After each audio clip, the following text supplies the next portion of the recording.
Robert Lewandowski, Raphinha, দানি ওলমোর মতো বড় তারকাদের বাদ দিয়ে চোটে জর্জরিত দল নিয়েই চ্যাম্পিয়ন্স লিগে মাঠে নেমেছিল বার্সেলোনা। এরপরও অবশ্য প্রতিদ্বন্দ্বিতা করার সুযোগ পেল না প্রতিপক্ষ অলিম্পিয়াকোস। গ্রিসের ক্লাবটিকে ৬-১ গোলে বিধ্বস্ত করে ঘুরে দাঁড়ানোর দারুণ এক গল্প লিখল হান্সি ফ্লিকের শিষ্যরা।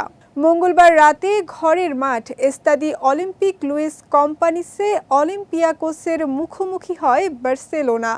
এদিন দলের গুরুত্বপূর্ণ খেলোয়াড়দের অভাব বুঝতেই দেননি চোট কাটিয়ে ফেরা ফেরমিন লোপেস, বরং হ্যাটট্রিক করে অনন্য কীর্তি গড়ে দলের জয়ে ভূমিকা রাখেন ২২ বছর বয়সী এই অ্যাটাকিং মিডফিল্ডার। ম্যাচের প্রথমার্ধেই লোপেসের জোড়া গোলে ২-০ ব্যবধানে এগিয়ে থেকে বিরতিতে যায় বার্সা। দ্বিতীয়ার্ধের শুরুতেই পেনাল্টি থেকে গোল করে ব্যবধান কমান অলিম্পিয়াকোসের আয়ুব এল কাবি।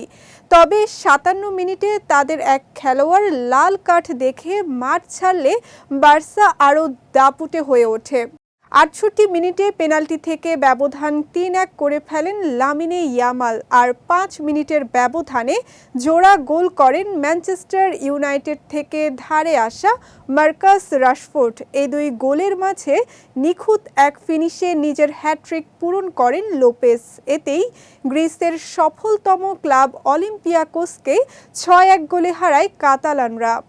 বার্সেলোনার দীর্ঘ ইতিহাসে লোপেসই প্রথম স্প্যানিশ খেলোয়াড় যিনি চ্যাম্পিয়ন্স লিগের এক ম্যাচে ৩টি গোল করলেন।